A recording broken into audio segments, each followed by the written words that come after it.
Welcome to The Real with Joseph Labman. I am Joseph Labman. Thank you for tuning in this episode of The Real, taking time out of your day to come watch this episode. I really appreciate that. If you haven't subscribed already, please subscribe for me. I'd really appreciate that as well. That's the best way you can support this channel and help me grow my content and grow this channel to where I'd like it to be. Everybody hit the like button for me on the way in on this video today. That also helps promote this video more in the algorithms, helps grow this channel more as well. Please share this content. I would really appreciate that. My guests would as well. If you would please share this episode with someone you know that maybe is interested in the topic we're talking about today. Please leave a comment below as well. We'd love to hear your guys' feedback. You can interact with myself and the guest on the panel and the live chat as well. Whatever we're talking about, just leave a comment there in the live chat. Pop in and say hello. We'll put it on the screen for you. And yeah, without further ado, let's get to the show. Welcome back to The Real with Joseph Labman. I am Joseph Labman. Hope you guys are having a great Thursday evening. Welcome into The Real. If you're new here, please like, subscribe, and share. Like I said, I'd really appreciate that. And shout out to all the new subscribers. And we're just getting started over here at The Real, and I'm excited for it. Some other exciting news today we're going to get to tonight. Just get right to it. You guys who've been watching my channel for a while now know a lot of that I've showed on my channel of videos of a lot of evidence that I've found on what's really been going on behind the scenes in Berea, who's really been running things and has had a lot of influence over the ownership and a lot of the philosophical things regarding the football team, how they're constructed roster-wise, some of the trades they made, the Watson trade, even on-field offensive execution. You guys have seen a lot of those videos, and I called the Browns continually the San Diego Browns. Because a guy named Paul DePodesta was basically the president of football operations for the Browns, which Michael Lombardi written his article last year. Go check it out. But, it's pretty well known. But, for a long time in Cleveland, everybody says, oh, that's conspiracy. Some people in the media didn't want to touch it. He was boogeyman. He's not that involved. He wanted Sean McDermott, remember, allegedly. And there's mountains of evidence. All the people that used to come over here and try to put that in their comments and, say all this stuff. I was always pretty consistent, and I believed, and I stuck on my convictions that I believe this guy was heavily involved. Yeah, I lasted everybody since 2016, since he's been here. And, since then, too, he had a great record, 56, 99, and 1. I mean, just screaming excellence since 2016. And, I was pretty consistent in my stance. I said no matter what they do from a coach and GM perspective, as long as he's here, he needs to go. Because they'll never win along with that kind of philosophy. He's the reason, and we're going to get into it. So obviously, if you didn't know the news, Paul DePodesta has officially left the Cleveland Browns, and we're no longer the San Diego Browns. We're back to being the Cleveland Browns. We can rebuild now and actually build an actual respectable football franchise because we're not running our team through a T84 calculator anymore. And so, he's taking the job back in baseball, the Colorado Rockies. And so there's a lot to unpack tonight. I got a lot of thoughts on this. First thing is this, to what I've already been talking about. I don't think people really understand the amount of influence this guy truly had over the last 10 years almost, or was it 9 years, almost 10 years. So a decade he's been here. Again, he's outlasted everybody. He outweighed John Dorsey back in 2020 after that season at 19. Basically, Haslam chose DePodesta over John Dorsey, and DePodesta is the one who ultimately chose Andrew Berry over George Payton, who's now the GM of the Broncos, because he liked DePodesta more, so that's why they hired him. Or not, DePodesta liked Berry more, so that's why they hired him over George Payton. And that was written by Charles Robinson of Yahoo Sports. Go look that up. And so, everything I showed on this show for the last year and change all came to fruition. You go back to 2023 after that season when they fired Alex Van Pelt, Stump Mitchell, and basically let Bill Callahan just go right out the door. They never recovered since then. And since then, they've had the worst offense in the league. And all that offensive philosophy is mainly charged by this guy. That was he finally got his prints fully on a team with his offense. You heard what Stump Mitchell said on his show recently, how they were told when he was there even that if we're not running the ball for more than 6 yards a carry, you got to abandon the run. And how Nick Chubb, in his prime, who averaged over 5 yards a carry, never averaged more than 20 carries per game for a season because they were told they had to throw the ball more. Remember when Deshaun Watson actually had a good game against the Cardinals that year, the week before. They remember the game before they went to Baltimore and they won that one, that Baltimore game everybody remembers. The week before that, when they blew out the Cardinals at home, I think it was 35-17. They walked out of the stadium and somebody said that, Jimmy Haslam, man, that was a good game. And he said, yeah, we should have threw the ball more. Wonder where that came from. Oh, I know where it came from. It came from Paul DePodesta. Remember, written back from Tony Grossi. I've showed this a million times. Again, he convinced Jimmy Haslam the only way to build a consistent offense was by throwing the ball for explosive plays. And you look at the Browns this year, folks. They're number 1 in passing attempts, and they're 25th in the league in rushing attempts. Yeah, with a small, undersized quarterback, the worst receiving corner in the league. Remember a game against Pittsburgh? Let's just drop back 58 times. That's a good recipe. And they wonder why they're constantly behind the chains and never on schedules because, their philosophy was always flawed. Well, that philosophy's gone now. Today is a new day in Cleveland. The analytical scheme, as I call it, the analytic scheme is no more. And this is why I said the other day when he handed off play calling to Tommy Rees, it's the end. I said it was a nail in the coffin with my exact words. I said it's over. You don't give up play calling 2 years in a row if you're Kevin Stefanski, and that's what you like to do. Number one, you're known as an offensive guy. You're supposed to be this offensive guru, the quarterback whisperer, as people who defended him said, and all this stuff. You don't give that up. He said that's the one thing he loves to do is call plays. Why would he give it up 2 years in a row? He wouldn't. I think Kevin Stefanski over that bye week probably saw the writing on the wall because this with Paul DePodesta has probably been in the works for a little bit. I'm sure they've known behind the scenes something was going to happen possibly. And I got a couple thoughts on that. And so I'll go to that now. So again, my first thought again with all these guys, I think Kevin saw the writing was on the wall, handed up play calling because I don't think Kevin wants to really coach Shedeur. Clearly, that's not the guy he wanted in the draft. He likes Dylan Gabriel. That was their guy. These guys on the screen, that was their guy. I still believe Haslam took Shedeur. And so, I think Kevin was probably told to give up play calling by the owner. Time's running out here for this regime. And also, my second part too is why would Paul DePodesta finally just leave? The guy's had probably the most influence anybody in this organization on the owner for the last 10 years. He finally got what he wanted.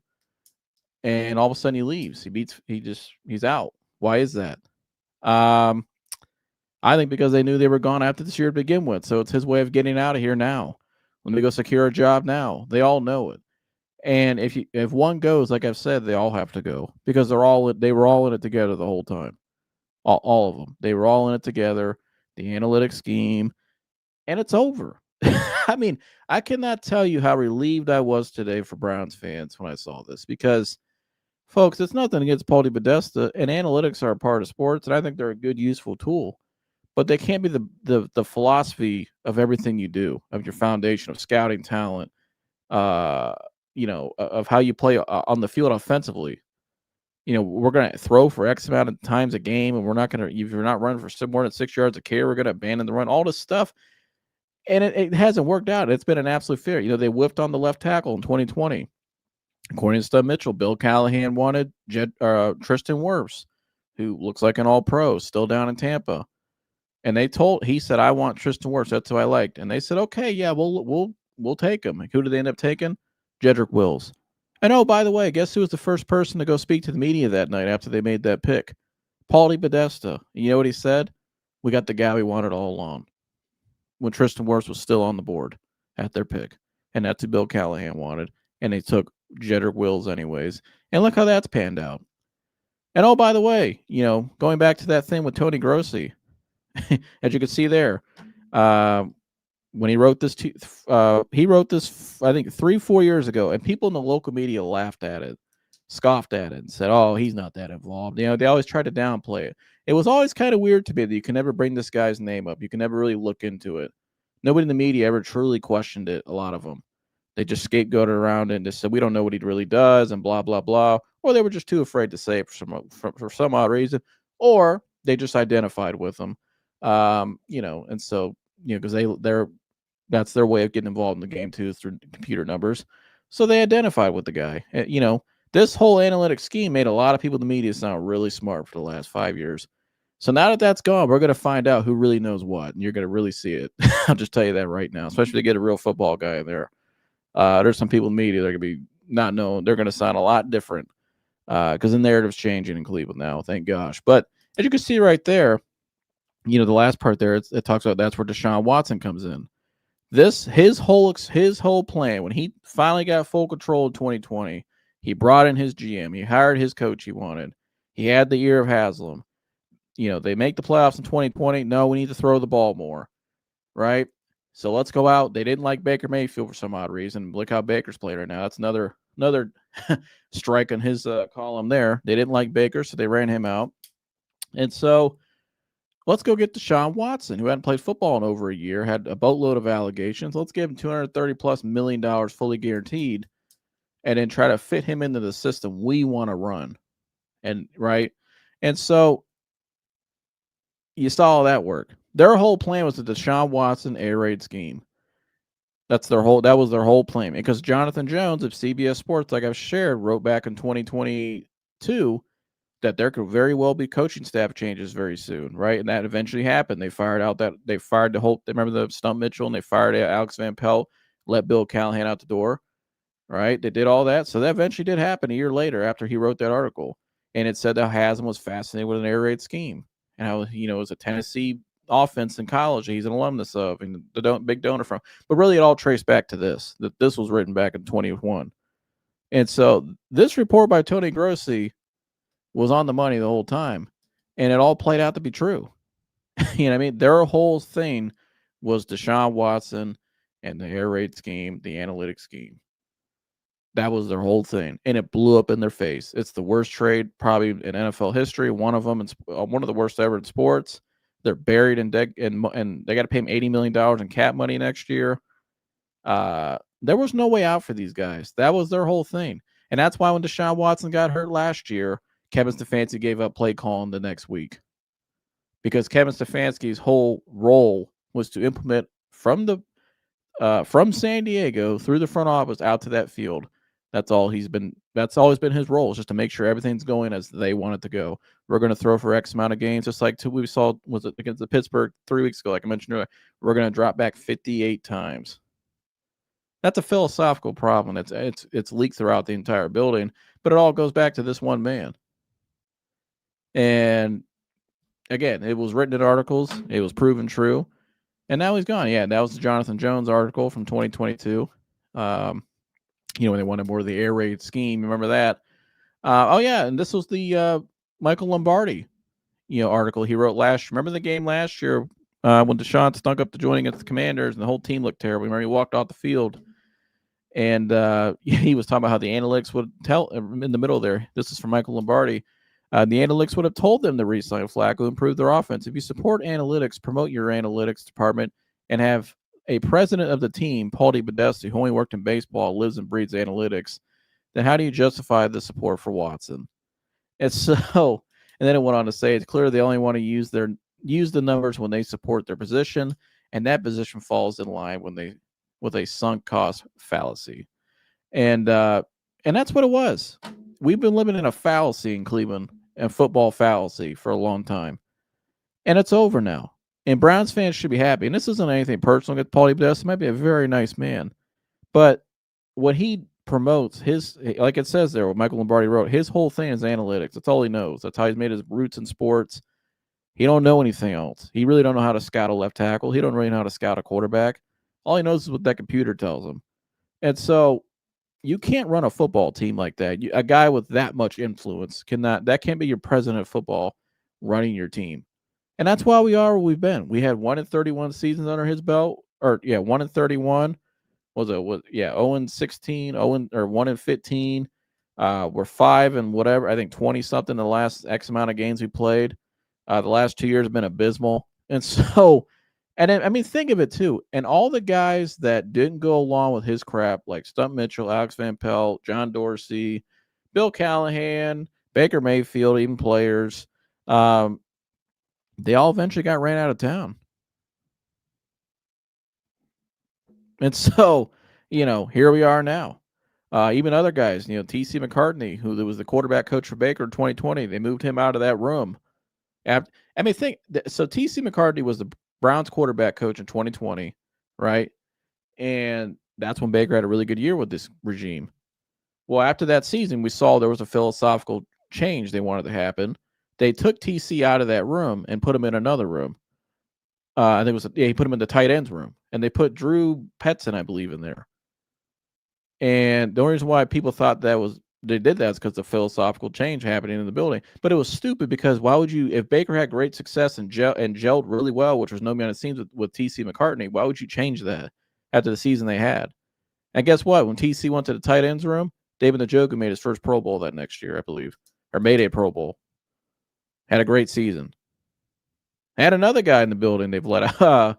There was the guy who's now the quarterback coach in New England, who was just kind of sitting lame duck on the bottom of the coaching thing, or the coaching chain of command, basically. He was an assistant coach here. Sorry, I'm losing my train of thought. But Vrabel came here for 1 year and said, I'll take that guy with me to New England. And out he went. Now he's quarterback coach for Drake May. Looks pretty good. So, again, a lot of the football guys we've let out of the building because they didn't go along with the stuff. Or we just didn't want them here because it would be a problem. It would be a conflict. They wouldn't mesh. And so that's what we've been dealing with here in Cleveland. It's been an absolute dumpster fire under this guy. Again, 56, 99, and 1.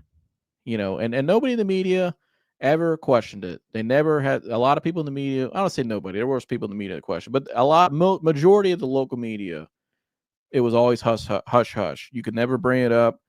It was conspiracy. It was boogeyman. Nobody ever looked into it.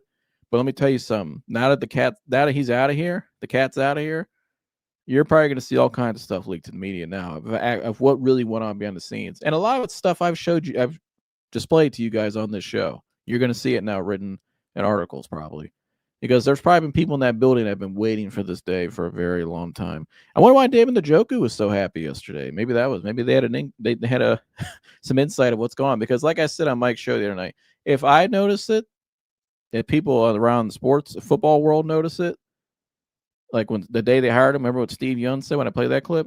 The players definitely notice it. Trust me. And some of the coaches in that staff, they notice it too. And so there's probably a lot of people in that building that have been waiting for this day for a very long time. And so today's a new day in Cleveland. They still got some ways to go. They still got to rebuild and bounce back, and get the team back where it needs to be. But this was the biggest domino that had to fall. This is, if the Browns from 2 years from now can finally turn it around and we're a playoff team, maybe win the division finally and have a franchise quarterback, because you can turn the team around pretty quick in the NFL if you do it the right way, if you hire the right people, and they have a lot of draft picks coming up, you can turn things around very fast, and so I think if we get to that point in a couple of years, we're going to look back to this day as the biggest step forward by far.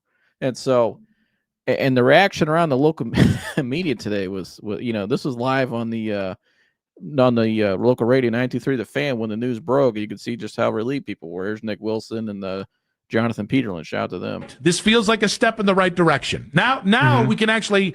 Now everyone outside of Cleveland can stop running from and hiding behind everything that has happened. Oh, well, but Jimmy Haslam said in March. Yeah, that was March. We're in November now, right? Now we can have people outside of Cleveland having actual conversations about Kevin and Andrew. We can actually break down what has to go down, because this was the domino I didn't think would fall. Well, yeah. Ever. And the fact that it does, that is positive movement for Cleveland. And now you get to say, all right, let's re-examine the context of Kevin and Andrew and whether we trust them to be football guys instead of spreadsheet readers. I feel like more of this gives you an advantage in trying to replace Stefanski and trying to replace Andrew Berry. It gives you the advantage there. Remember when they tried to hire Josh McDaniels and he wanted to clear house, get everybody out, and Haslam was like, no, we're not doing that. We're not just getting rid of everybody. If you want to go big game hunting now, and I don't know who that is. I don't know if that's a Saban type. I don't know. I have no idea who the big game hunting person is to you, but the person that would want complete control, they wanted a DePodesta gone and out, and now that guy is. And that's the big point he made there at the end. If you want to go get a Nick Saban, if you want to go, which, by the way, I'm going to get to that here in a minute. There might be something there. But whoever you want to go get now, they're coming here. Or at least, I don't say they're coming, but it's a lot more attractive. All Jimmy's got to do is get the money right. So, because in the past, there was, like he said, Josh McDaniels, a lot of guys turned down this job or didn't even think about coming here because they know there was one guy they had to work with, and they're not listening to that guy. And so that's a big step in the right direction today with him leaving, because now we can go get whoever we want.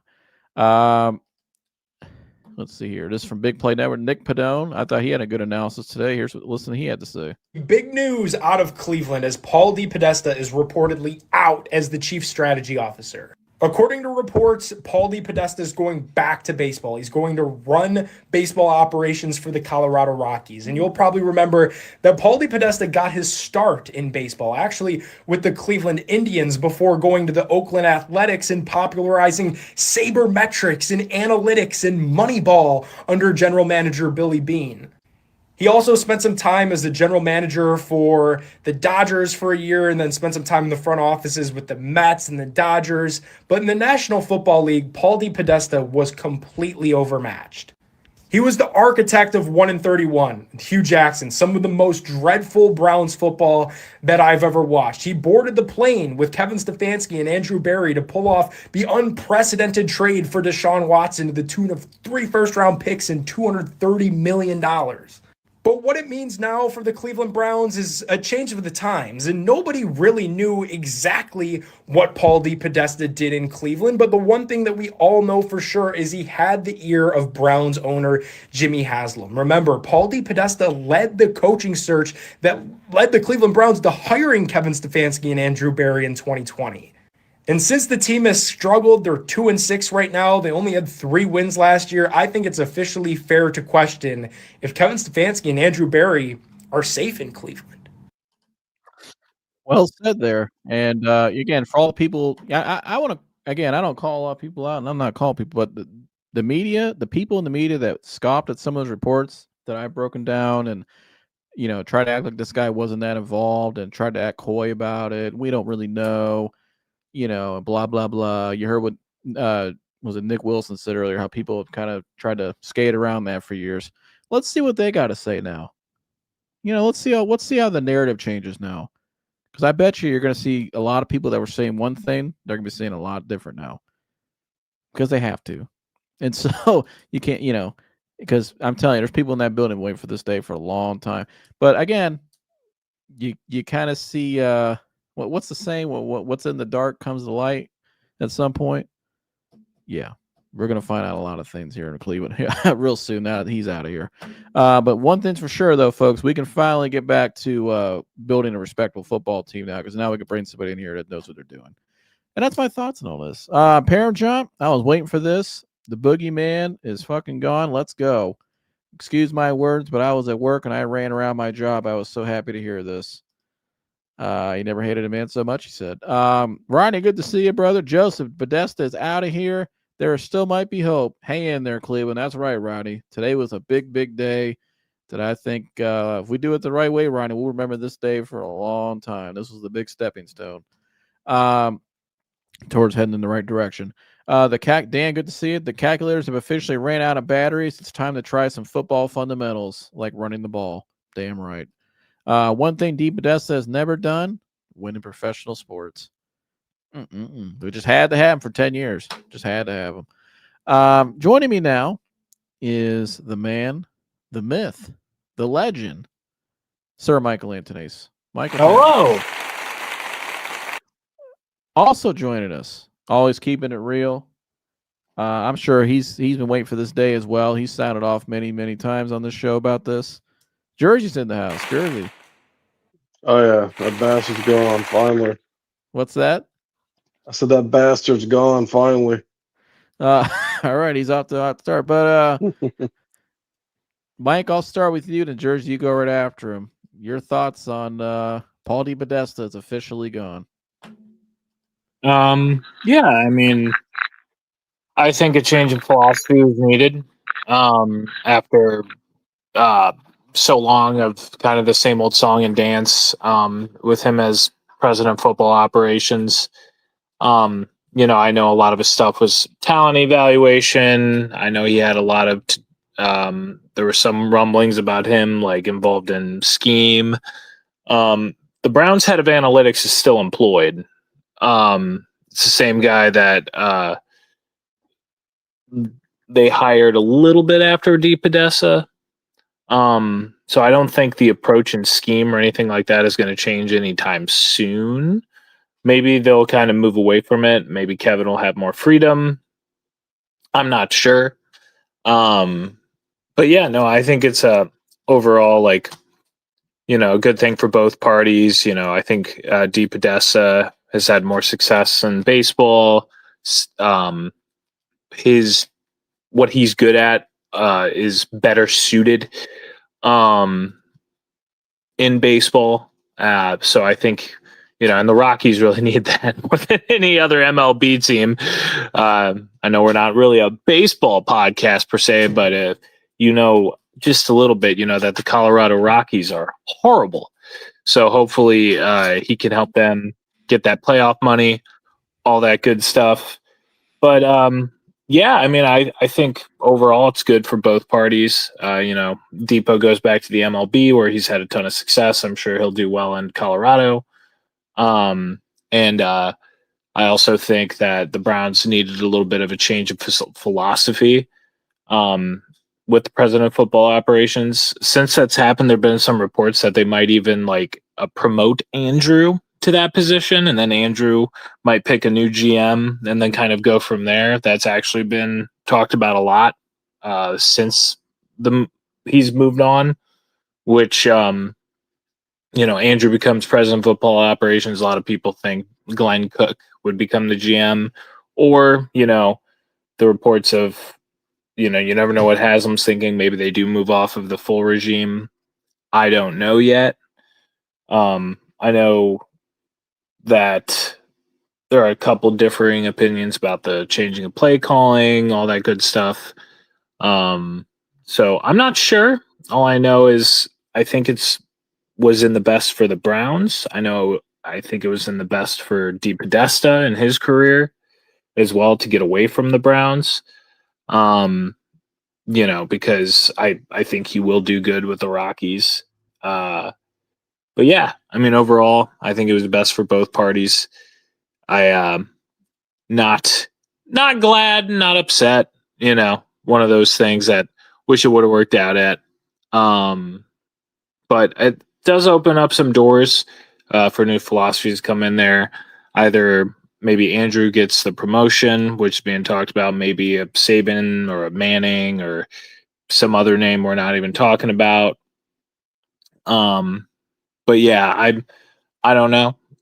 Right now, it seems like, at least from all the reports recently, and when I say recently, in the past couple hours, and again, we never know what Haslam's thinking, but it sounds like internal promotions sounds like the most likely right now. Yeah, But I'm seeing different than that. I'm seeing. I'll tell you that somebody put out a thing today that says Andrew Berry does not hold his typical bye-week presser. Kevin Stefanski hands over play call. DePodesta took a job in Colorado. It's getting burned down. It could. That's definitely a possibility. I've been seeing different reports myself. I don't know. What you're talking about, I see. That was a suggestion made by Tony Grossi, but it's not an actual. I don't think it's a real report. Right. I think it's just a suggestion. But I don't. Jersey, I'll turn over. I don't. Jersey, I think if he's out of here, they're all gone. He hired both of them. Again, you got the coach handing out play calling in the same week. You got GM won't go talk to the media, and then all of a sudden he beats feet. He's out of here. Jersey, I think they're all gone. I agree that they would have never been here if it wasn't for him. That this crazy shit that Andrew Berry is promoted. What? Mike, what the hell are you talking about? Andrew Berry promoted? That's here. I am glad that this guy's gone. Everyone's glad this guy's gone. This guy, he's been in charge since 2016, and look what we've had. How could anyone not be glad that this guy's gone? And yeah, he he gave some insight to Billy Bean in Oakland, and there was a movie about it. If there wasn't a movie, nobody'd ever know who the fuck this guy is. So this guy's just a hell of a salesperson. So, you know, Jimmy Haslam brings the guy in, and I get bringing him in when they did. They wiped everything clean, formatted the salaries, just start over. There's probably a place for the guy then, but how this guy just weasel his way in to take it over to the entire team is beyond me. I mean, so yes, I would just rather all of them be gone. I would think like whoever, that's the next question. Who's getting that position? It's not Andrew Barry. No. And whoever that comes in is obviously probably going to hire who they want. So, but yeah, get rid of it. They all need to go. They're all partially responsible for this. Mm-hmm. You know what I mean? DePodesta was at the head of it, and those guys are all partially responsible. And it has been so bad that they all need to go. None of them deserve to have a job with the Cleveland Browns.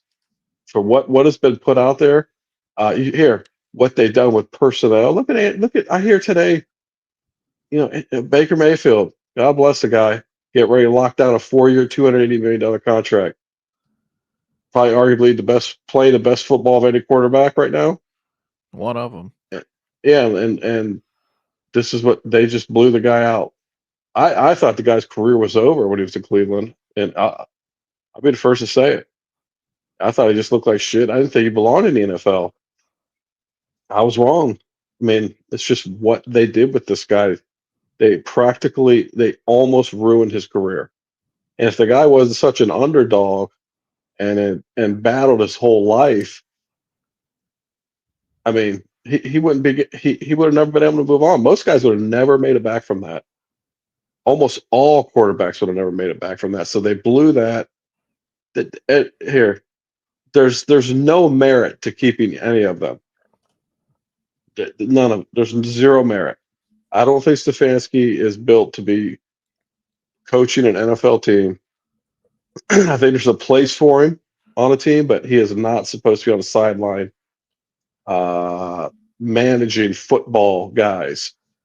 Yeah, you want to have a bunch of nerds out there, fine, okay, but it's like what Steve Young said that time. They don't understand a lot of the nuances and how to stuff, in the locker room and relationships and how to build a culture properly. I feel like I said on his show the other day, Jersey, I feel like the Browns are just kind of running it like a mercenary program.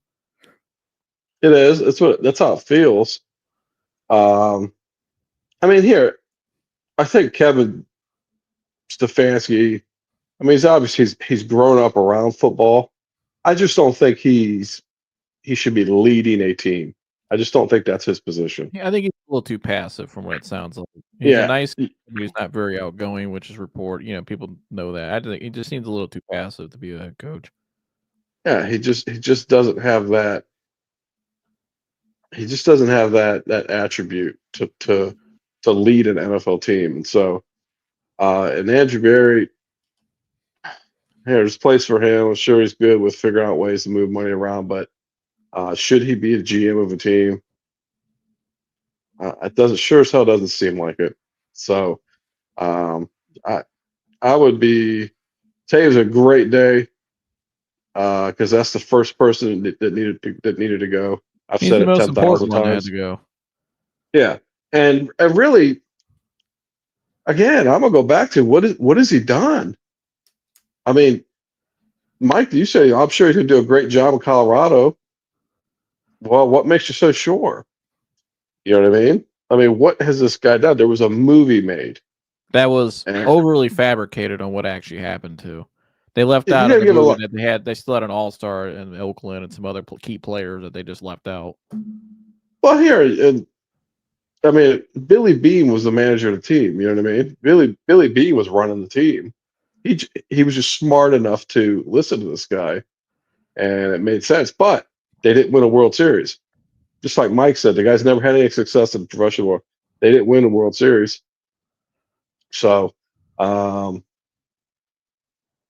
it's just amazing this guy was able to keep this job for so long and do so much damage. And just and here, maybe Haslam, like we were talking about on the last show, he took a lot of heat for turning coaches and turning regimes, and maybe he just said, "You're right, I'm gonna stick with it." And here, man, it ran its course, and something had to change, and more needs to change. It just can't be him. I mean, Why do you? if you bring in a Nick, let's just say hypothetical Nick Saban, he's not keeping these guys. These aren't his kinds of guys. You know what I mean? Yeah. You're not bringing in a 77-year-old Nick Saban and hey, I'm gonna have Andrew Barry and Kevin Stefanski working for me. Those guys could never sit in a meeting with him. Well, look at this road Dan just put. I bet Mike Vrabel would have liked this job. Well, Mike Vrabel said the combine he would have listened to him, but they didn't ask. I wonder why they didn't ask. It's too masculine. Don't use a calculator. He's a football guy. Right. And Too intimidating. What has that offense been since they ran out AVP Stump and Bill Callahan? It's been one of the worst offenses ever. In my lifetime. Yeah. I've ever seen an offense worse in the NFL than that. They haven't scored more than 20 points offensively. The defense helped score all over the 20 points in that Jets, or was it the Dolphins game? But they haven't scored over 20 points in a long time. Yeah, they deserve every bit of criticism. I mean, they're in professional sports. They're out there. They're making decisions. They're taking the millions fans' and money. millions of dollars. Yeah, getting paid, taking the fans' money. They deserve every bit of criticism. If they were doing excellent, they deserve praise. So you can't people love to just sit and bitch about the players. I don't bitch about the players. You know what I mean? I'll bitch about a player if he's not giving 100%. If he's giving 100%, I'm never going to bitch about a player. You know what I mean? If he's a good teammate, he's giving 100%, I'm never going to bitch about him. Coaches, front office, absolutely. Absolutely. They're getting held to the fire. So, well, I don't like the narrative that they've tried to put out. This led by this guy that's not here anymore. I don't like the narrative they tried to put out, which that's why reason why I call it a mercenary program is because, again, if somebody's not doing what we want them to do, the numbers aren't adding up. They always just deflect and say, well, the players just weren't good enough. It was all Deshaun's fault. It was all the offensive line they're just not that good. The receivers, they're just not that good. We got to get better ones. And it's like, well, you guys are the ones that acquire all this talent. You're the ones that scouted these guys and interviewed. You interviewed Deshaun. Well, you're the ones that brought him in. But they tried to crazy it's like a psyop basically they've had out there, which that's what you called it, of just like this mercenary program around these players. That's insane. Cracking eggs. Yeah, cracking eggs. So what? You gotta crack a few eggs. Yeah, we just gotta keep cracking a few eggs. I mean, it's just like the mindset and the arrogance.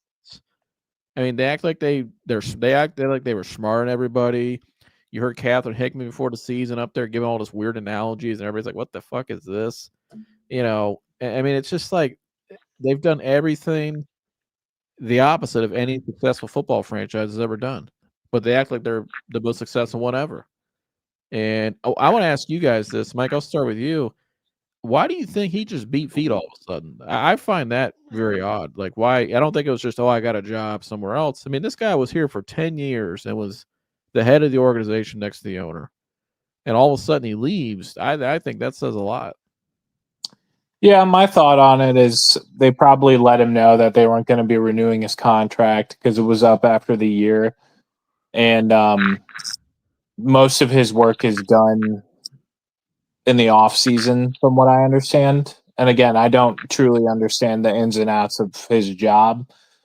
I don't think anybody really ever truly did or understand how involved he was, because I know like the most is reported is like he's heavily involved in drafting, scheme implementation, off-season training camp, all that good stuff, and then he just disappears into the ether, and God knows what he was doing then.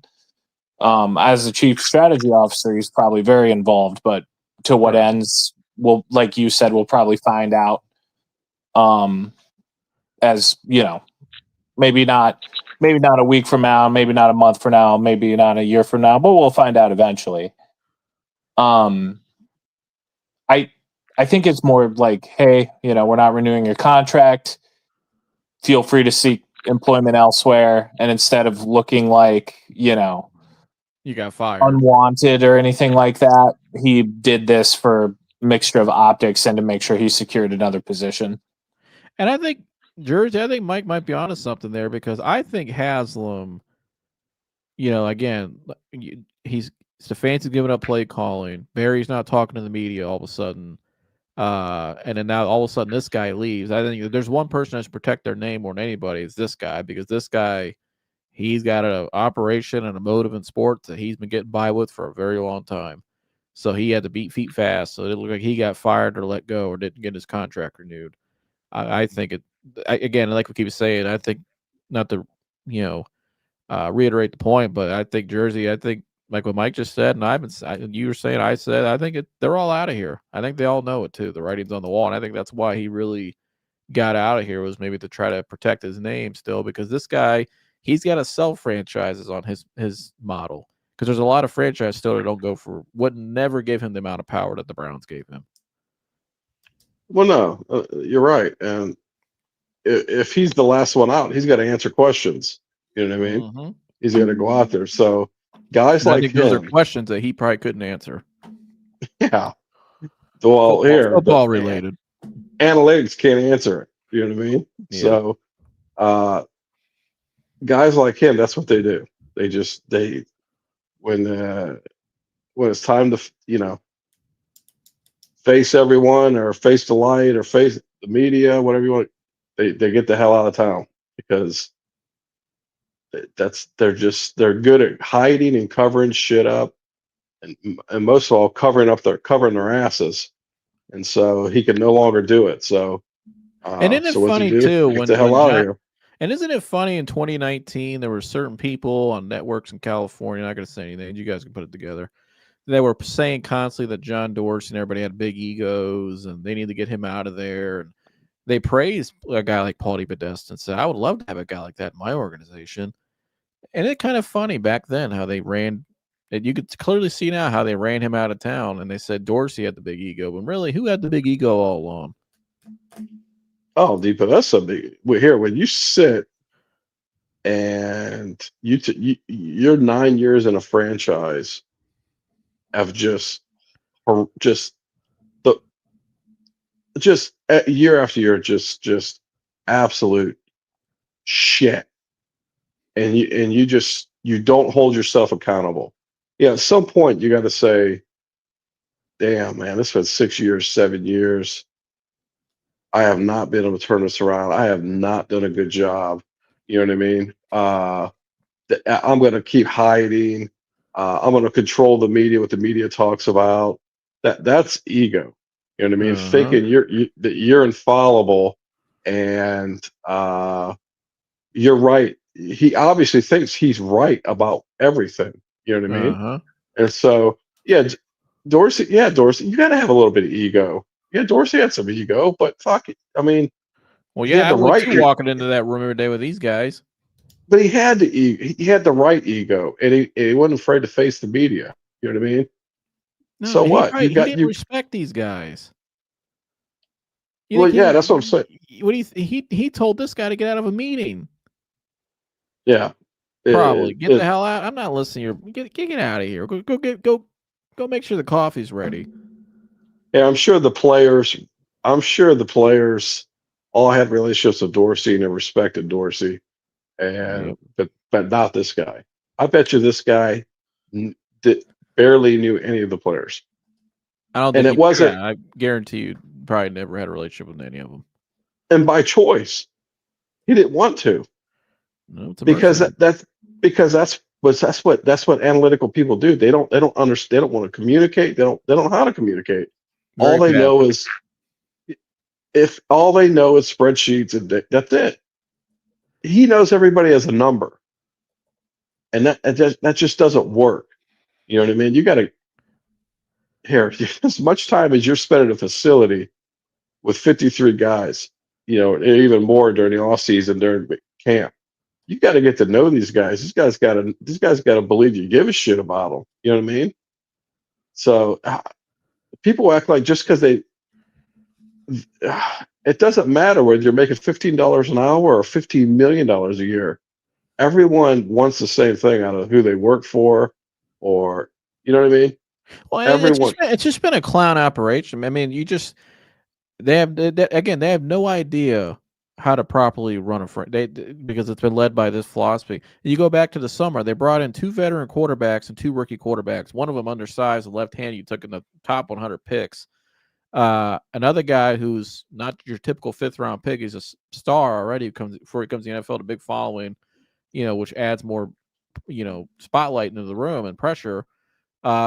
And then you brought in Joe Flacco, who was already in the organization. Then you go get Kenny Pickett, and then you trade Kenny Pickett. You trade Joe Flacco 4 games in, and now here. I mean, it's like what Jerry Jeudy said when they traded Flacco. It was kind of like, well, paraphrase a little bit. He was kind of like, what the hell was the point of all that crap in the summer? What was that all about? And I think he came from Alabama. He was one of the best programs of all football ever. Nick Saban in Alabama. I think these guys they identify all the flaws. You can say what they want about production, all this year, blah blah blah. I don't think a lot of it's all on them, but these players can see all that crap. They can spot that stuff a mile away. I mean, you heard what Debo said the other night when he was on the show, how he was talking about proper structure and programs and how it's supposed to be done. These guys learn a lot, through their growing up in football, and they spotted all the stuff. And maybe that's not a coincidence yesterday. Mike, you were excited about this. Why was David so animated yesterday? David Njoku. I was wondering why he was so animated. I don't think it was just because he wasn't traded. I think David knew a little something else might have been going on. I'm in Cleveland, baby. I'm not going nowhere. I ain't leaving. Yeah, get that on camera. So it's still the last year of your contract. Are you hoping that I'm not leaving ever. So you don't want to leave. Jesus Christ, no. Okay. Do you think you can work something out that you're here beyond this year? I hope so. Yeah. Do you know if extension talks started at all or not? I can't say. David, why are you so passionate about Cleveland being here? You don't see this right here? This is 85 with a Nigerian flag, but it's also the state of Ohio. Yeah, you didn't see that, huh? It's nice, isn't it? Hey, yo, let me get that case. The second time you tried to do my case. It's nice. David, are you happy was it just you that people were talking about that they didn't trade? I'm so happy, man. I don't know how to put it. I'm so happy. For real, I'm serious. Did they ever tell you before? If you ask me happy one more time, I'm going to lose my. That's not what I'm asking. All right. Did they tell you before, or leading up to? Listen, dog. I found out the same way you found out at 4 p.m. yesterday. I'm here. Okay. I ain't leaving. Okay? Nah, y'all done. He's not effing leaving. And then he said he was happy as hell when he walked off. And you could see Myles Garrett in the background smiling as he's saying all this. I'm going to tell you this right now, guys, and Mike, I'll hand it off to you because I know you had a lot about that yesterday when we talked about it. Love David Njoku. But if Paul DePodesta clearly wasn't involved at the trade deadline like he probably was in previous years, and this whole thing, because he was, I'm assuming this has been in the works for a while. He probably knew he was out of here. I feel like David Njoku would have been traded had he still been involved, because it's just, David's just a number and we're going to move him out of here. And, not that he means a lot to the locker room. He's a culture guy that, people love in there, and it would probably be a big loss for the chemistry and the culture if you're trying to build one.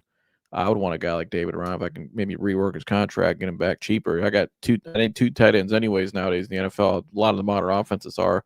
I got one on a rookie contract. Why not keep the weapons? You need as many weapons as you can get. But, Mike, your thoughts on all that? I'm really happy David's still here. Like, I loved that interview. I don't know of a better culture guy the Browns have. That's vocal, that is passionate about the team, the fans, the city.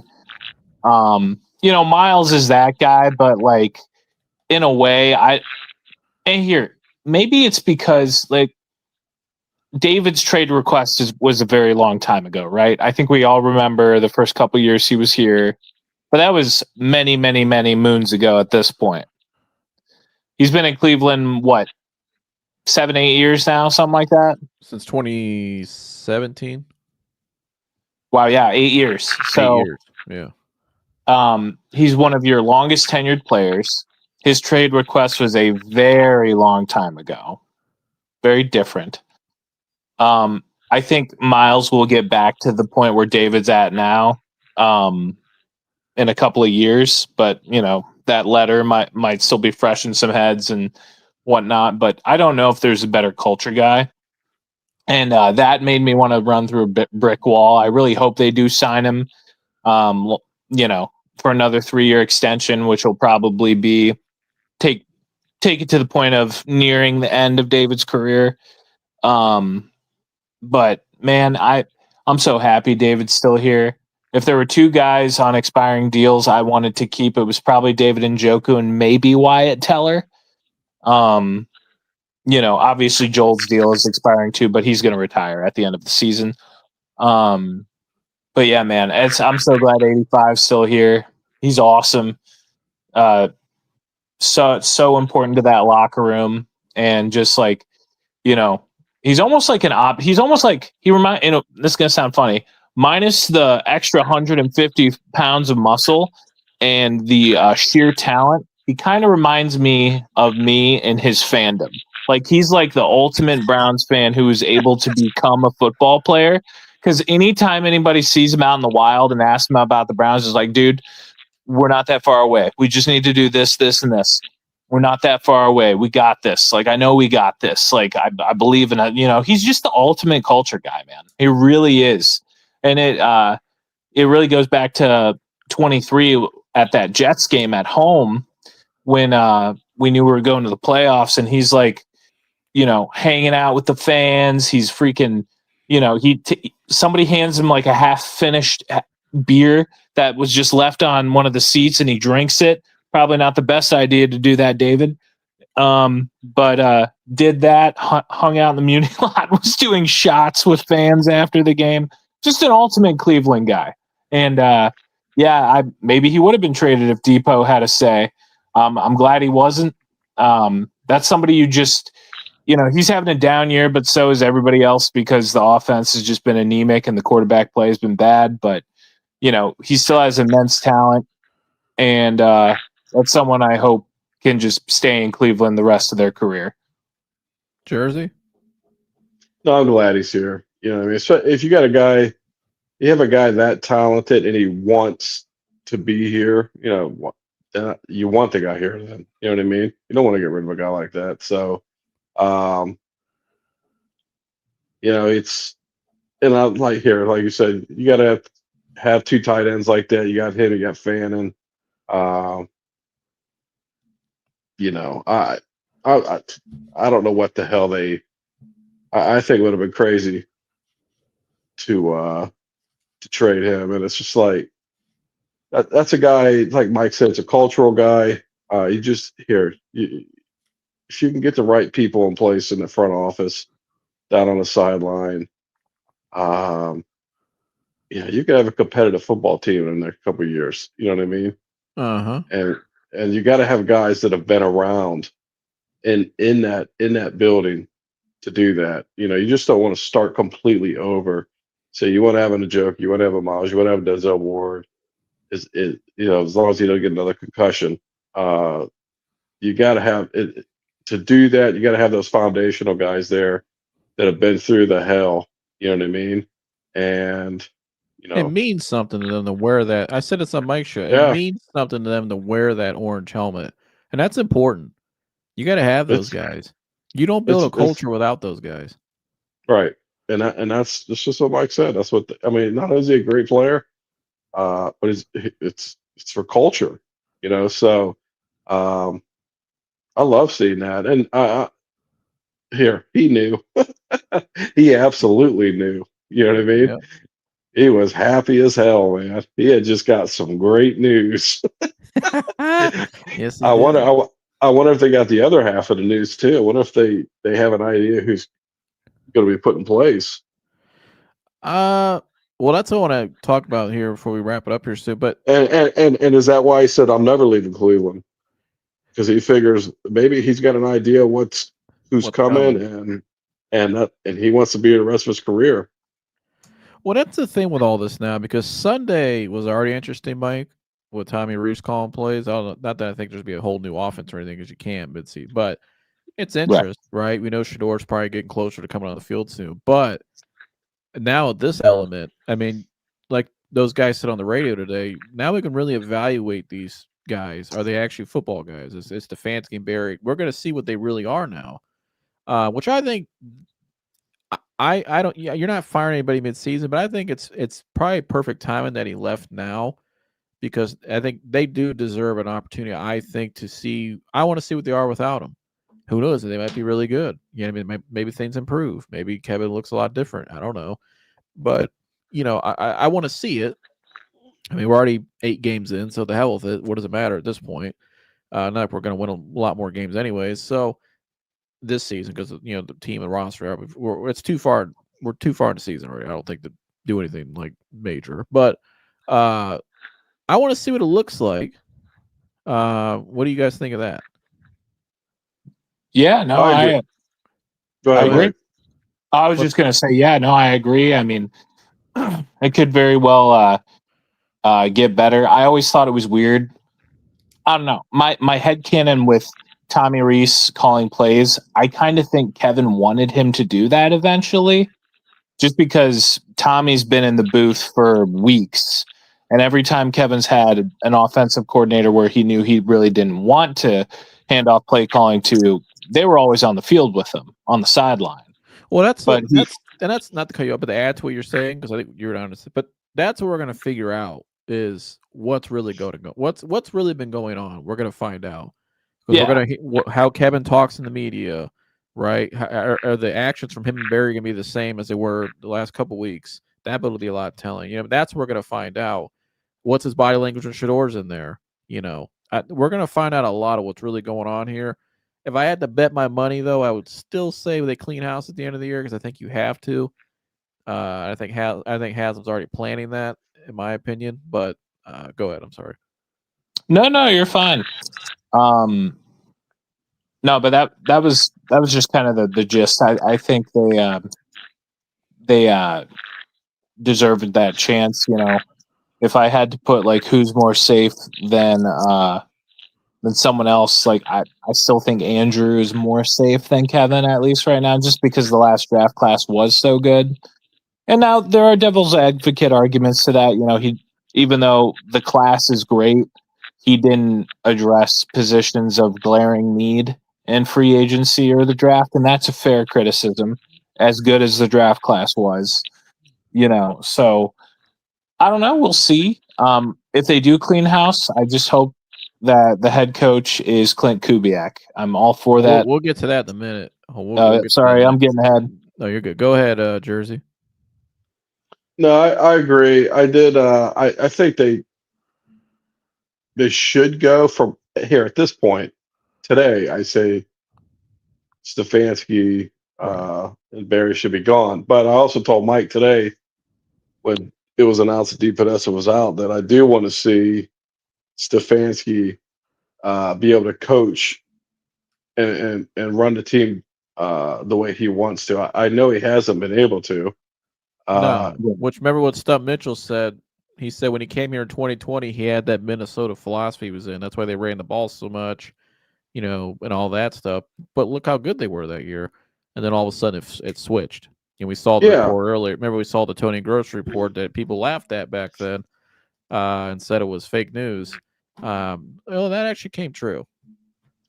Yeah, I do want to see him the rest of the year be able to coach. And here, I'll tell you, 2 years ago, I was screaming for Ryan Day to be fired. You know what I mean? Yeah. What's he do? He swallows his pride. He matures. He gives up play calling, and look what happens. You know what I mean? So yeah, and that could happen. Maybe that's what Kevin's doing. I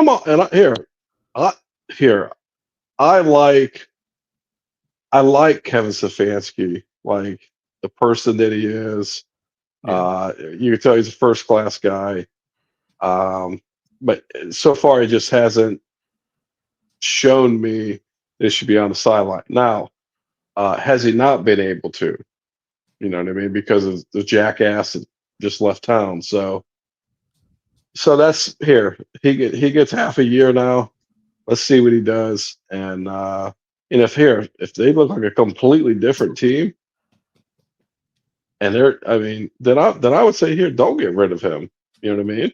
Yeah. I don't See, I don't want it. I think Kevin might be more safer than Andrew. And now that this Well, has happened. I agree too. I think the guy that's closest to the players is the one that's safest. You know what I mean? Well, he's the one that's gonna be able to show the most too. Right. I mean, here, Andrew Barry. I mean, I don't. If you got, it depends on who they got waiting. If you got a guy like a qualified guy like Let me Saban or say something, this to you. Oh, actually, go ahead. Go ahead. they're going to draft well too. You know what I mean?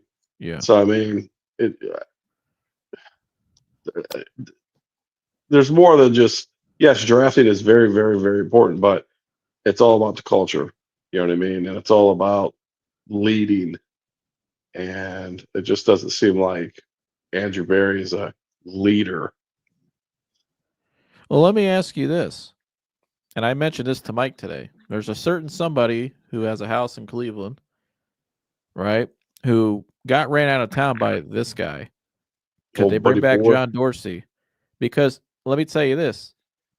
If maybe not Kevin Stefanski, but him and Andrew Barry worked together, and John liked Andrew, and Andrew liked John, right, Mike? If I'm not mistaken. Yeah, they had a great relationship. They had a great relationship, right? And they were here in 2018 when John turned that team around in 1 year and had them going in the right direction. I would consider bringing him back. I think he was did wrong. Number one, he wasn't the guy to solely hire Freddie Kitchens. Let's get that straight. All right. Freddie Kitchens' agent was Jimmy Sexton, who's in Haslam's circle, who's also the same agent for Kevin Stefanski. So I don't think you can put that all on John Dorsey that made that hire, because that team was still trending in the right direction. They just made a bad coaching hire that year. And I don't think Freddie was a bad football coach, like a football coach. He wasn't a head coach in the NFL. Maybe not a head coach anywhere, but he wasn't a head coach in the NFL. You know, they made a mistake. But I think Freddie had a great relationship with Baker. Yeah, I think that's and the just what guys in they the locker room liked him what they too. want. Yeah, I mean, if Freddie was a nice guy, and I don't like Freddie. I think Freddie's a cool dude, and I think he's probably actually a good like football coach, like an offensive, assistant. But yeah, I don't think I don't think they should have put it all on him. But I think one guy got the Haslam's ear and put it all on him. And I think it'd be kind of funny if John Dorsey still won in the end and came back, and you made him the president, because John Dorsey's been pretty involved with the Lions and what they built up there, and that looks pretty good to me.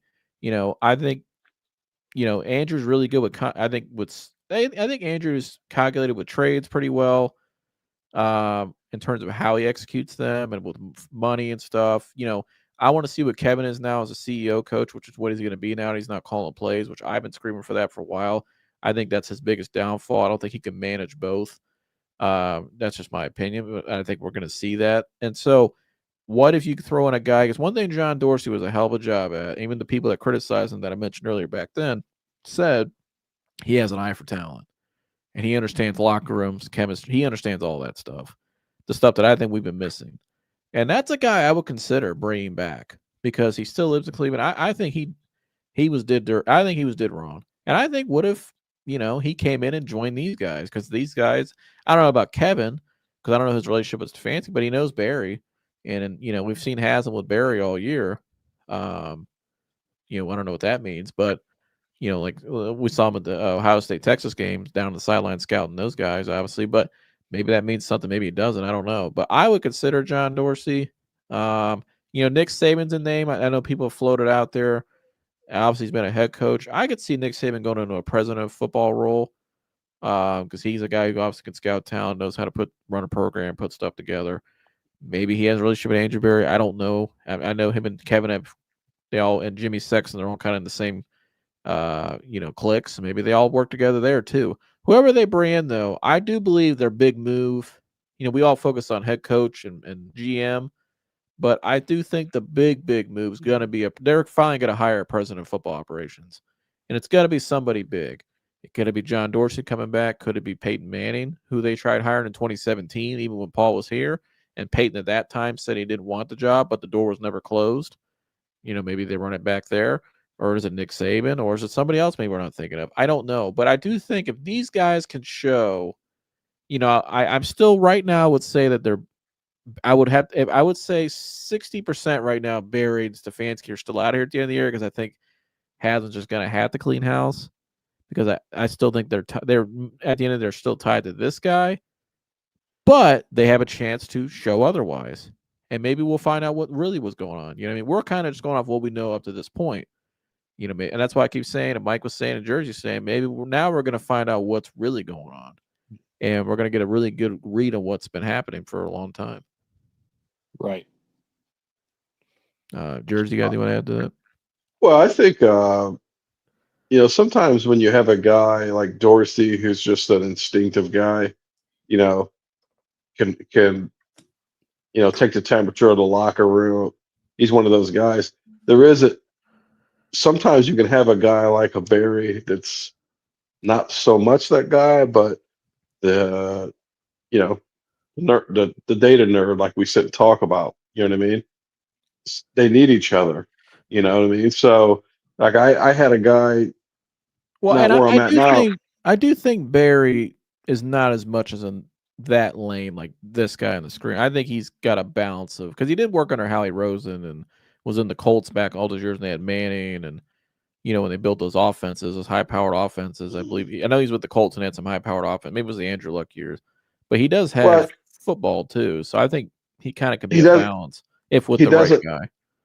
Well, he doesn't here, even at his age. He's not the equivalent to a Saban or even a Dorsey, you know what I mean? Or he just doesn't have that amount of time and experience around locker rooms and players, and it's just some guys are just football junkies. That's just what they are. They're just football dudes. You know what I mean? You try to give them a spreadsheet, they'll just crumble it and throw it the fuck away. They don't need it. They don't want it. They don't need it. But I don't think he's not that guy, obviously. So, but sometimes you can take two. They say opposites attract. You know what I mean?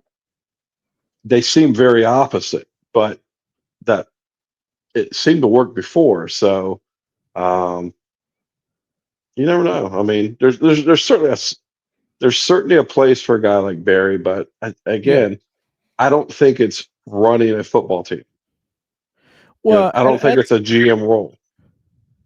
Well, you know what I mean? Yeah, I get what you're saying, but I think if you have a president that can work with, who has the final say, then I think it could work. You know what I mean? But yeah, that's what I'm saying. I did look up because Rodney said Stefanski can't stand Dorsey. How will that work out? I don't think they have a bad relationship, and because I'm glad you brought that up, Rodney.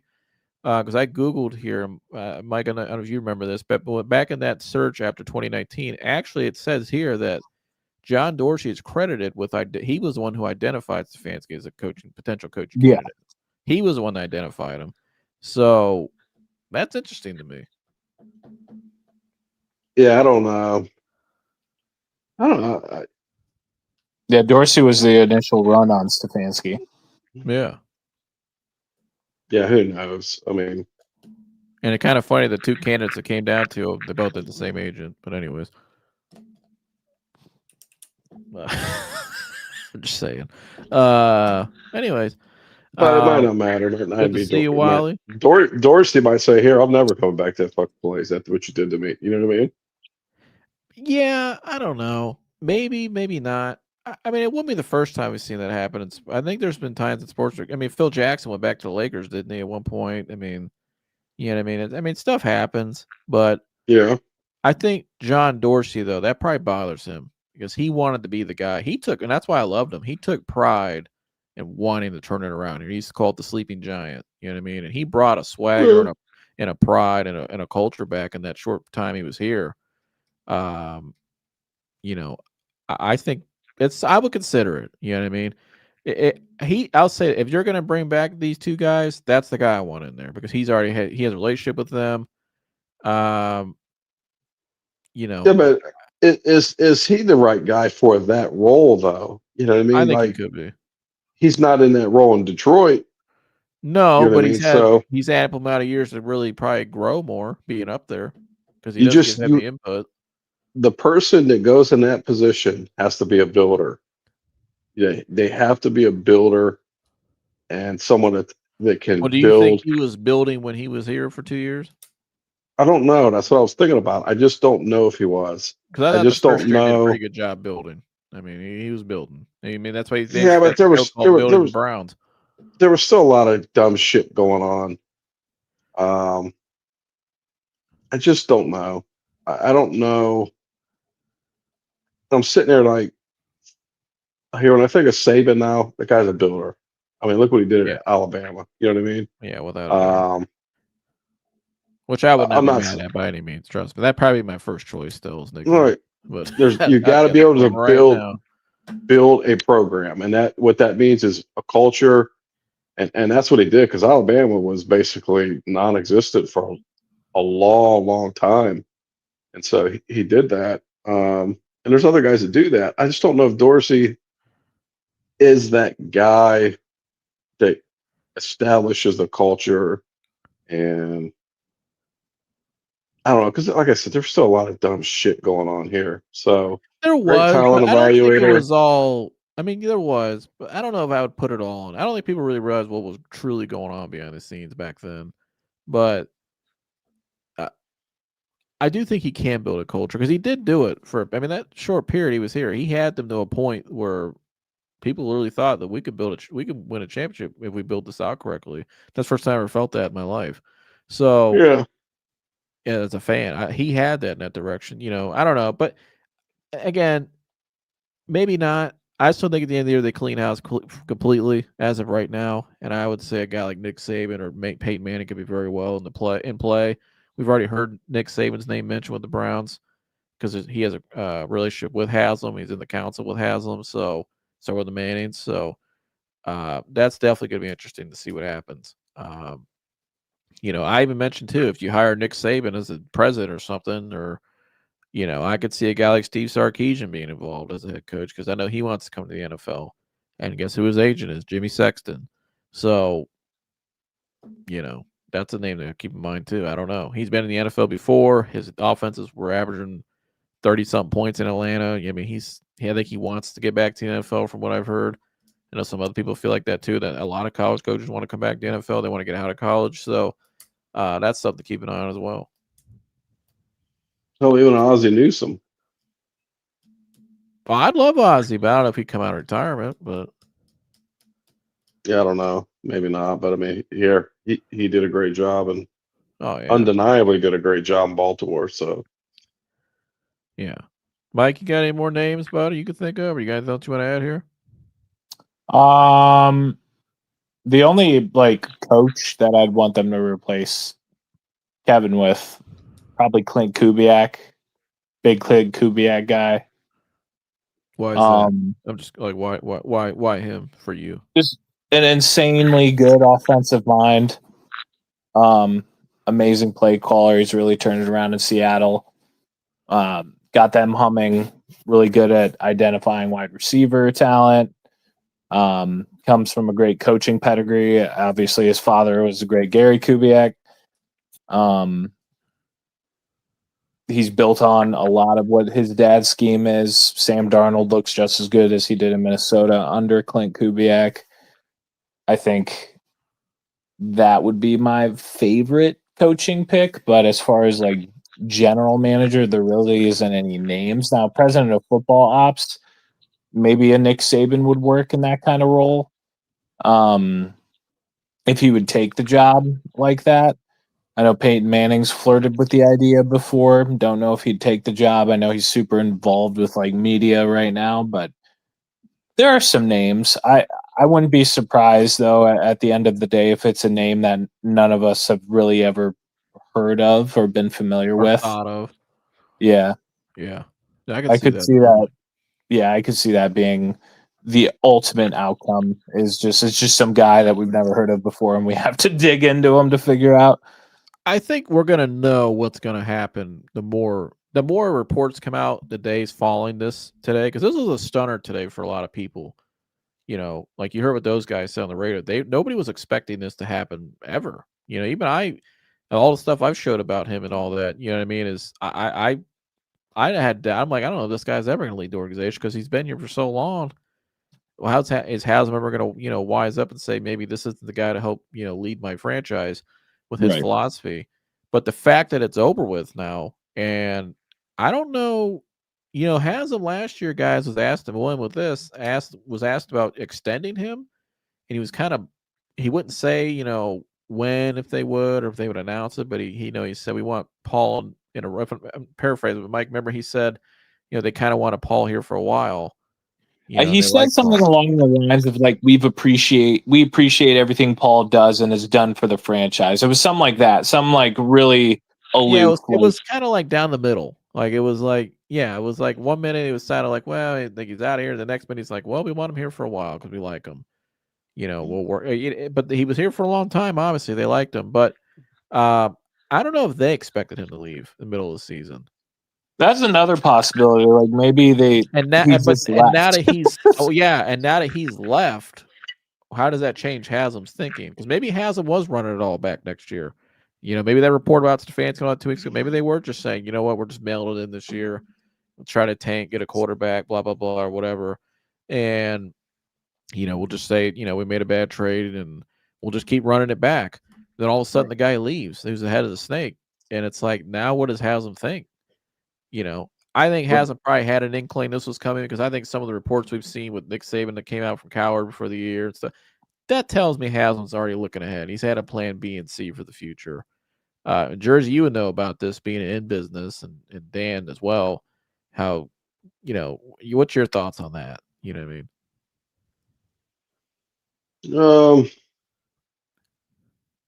I don't know. I mean, that's possible, but I think the writing's been on the wall. I don't think it was a surprise within. I think the players certainly wanted it.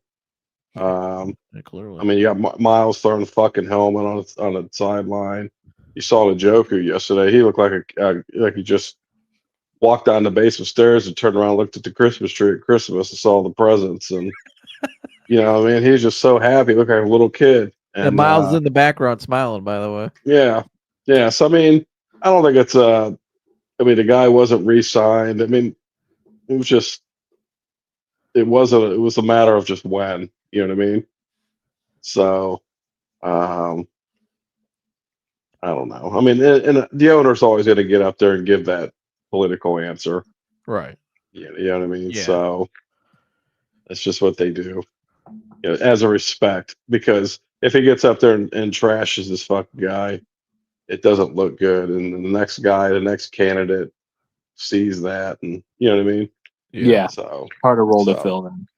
Yeah, it's always been the case, and it was just I'm just glad it's now and not at the end of the year. I mean, I want to see. Right. I think this is the best progress. case scenario for everybody. Yeah. I want to see some movement now.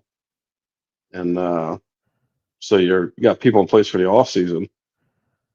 Well, and there's one card that they have that they could still use. Because like you said, Mike, they have hit on draft picks. Schweitzinger, Mason Graham, Harold Fannin, Quinshon Judkins. Those are all hits, right? And so kind of reminds me a little bit of the 18 draft where they hit on Ward, Baker, Nick. They brought in some key guys that are going to help them for a while, obviously. And so, I'm curious too, because they have one more card left to use that he could use. Yeah, you took Dylan in the third, but you got a guy you took in the fifth too. And if he goes out there and looks pretty good, and maybe becomes the franchise or looks like a guy you can move with going forward, they could use that card as well. Now that now they can say, well, we got a quarterback too in that draft too. They got that one card left.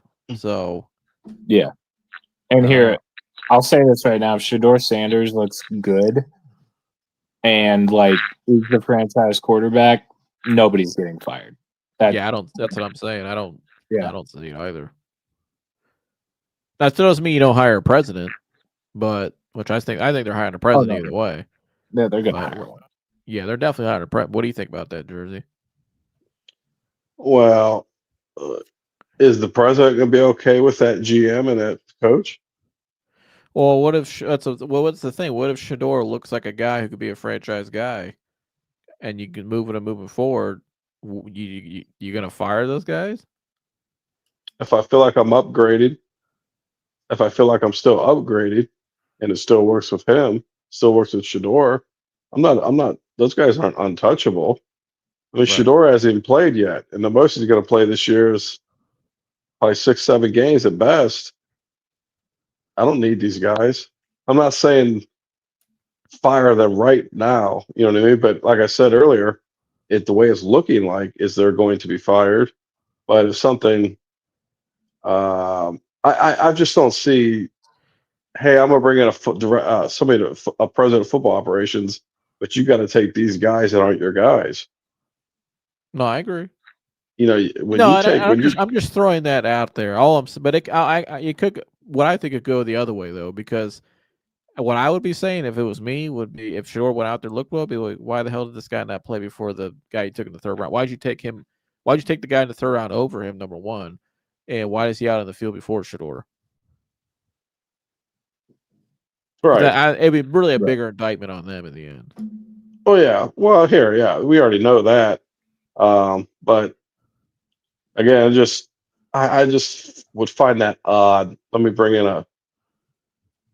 a president of football operations, a guy that's running the team, and make him take these two No, and pre-existing guys. I wouldn't do that because that's what they did last time. Yeah, You know, because that's what they've done a you lot always of want to times. bring you always want to bring in your own people.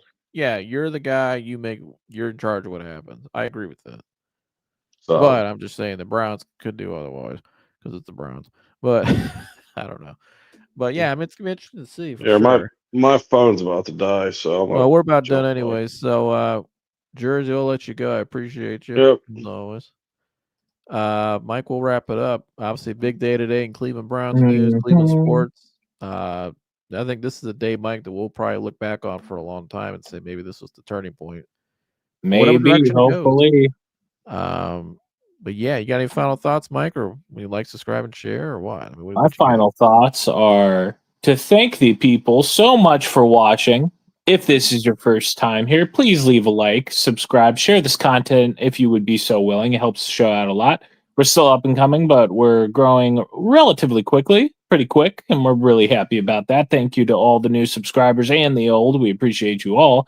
Thank you for all who chatted in and who are going to comment in, watching the replay. But yeah, if you haven't subscribed already, please, please, please subscribe. Helps us out a lot trying to get to 1,000 and then above. So appreciate you guys. Like, subscribe, and share. Absolutely. Like, subscribe, showing the good stuff, and we're gonna get up out of here. I'm saluting, Mike. What are you doing? I am I'm you know those like sticky hand toys that kids get in Halloween? I'm attempting to scale my ceiling with it. All right. Well, we'll hope to see you again on the next show. Later.